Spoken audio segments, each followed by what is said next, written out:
میں ایک واقعہ آپ کو سناؤں.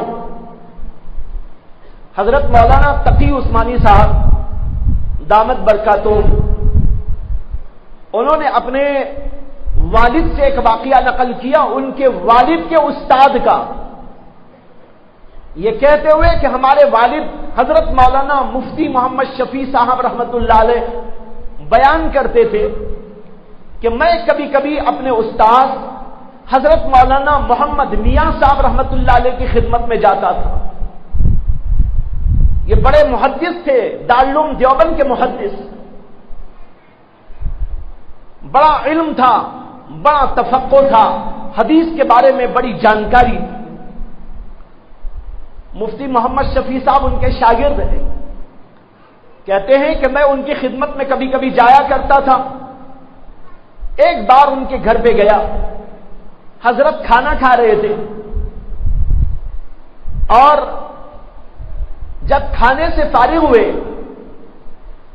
تو میں برتن ایک طرف کر کے جلدی جلدی سے دسترخوان لپیٹنے لگا، جیسے کہ آج کل سبھی ایسے ہی کرتے ہیں. دستر پہ کچھ چیزیں پڑی ہوتی ہیں، کچھ ریزے ہوتے ہیں، کچھ ہڈیاں ہوتی ہیں، کچھ اور چیزیں گری ہوئی ہوتی ہیں، ناقابل استعمال سمجھی جاتی ہیں، اس کو دستر کے اوپر ڈال دیا جاتا ہے، اور کچھ ریزے یوں ہی گر جاتے ہیں، وہ بھی اسی میں پڑے رہتے ہیں، اور لوگ اس کو یوں کر کے لپیٹتے ہیں اور لے جا کے کہیں ڈال دیتے ہیں. حضرت مولانا مفتی شفیع صاحب کہتے ہیں میں بھی حضرت کی خدمت کے جذبے سے دستر کو لپیٹنے لگا. حضرت نے کہا مولوی صاحب رہنے دیجئے، آپ کو دسترخوان اٹھانا نہیں آتا. یہ کیا کہا ان کے استاد نے، کہا مولوی صاحب آپ رہنے دیجئے، آپ کو دسترخوان اٹھانا نہیں آتا. حضرت کہتے ہیں کہ میں سوچنے لگا دسترخوان بھی کیسے اٹھایا جاتا ہے. اب ڈر کے مارے مفتی شفیع صاحب تو بیٹھ گئے، تو حضرت نے کہا میں دکھاتا ہوں کیسا دسترخوان اٹھاتے.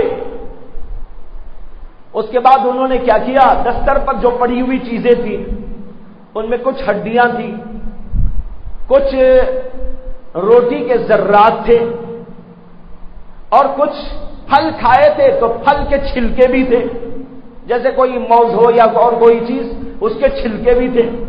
حضرت نے ان سب کو الگ الگ کیا، ہڈیوں کو الگ کیا اور ریزے اور روٹی کے ٹکڑوں کو الگ کیا، اور جو پھل کے چھلکے تھے ان کو الگ کیا، اور الگ کرنے کے بعد الگ الگ پلیٹ میں ان کو رکھا، اور پھر اس کے بعد دسترخوان جھٹکا اور اس کو صاف ستھرا کر کے ایک طرف کو رکھ دیا، اور پھر اس کے بعد میں وہ ذرات جو تھے اس کو لے جا کر چونٹیوں کے سوراخ کے پاس میں رکھ دیا.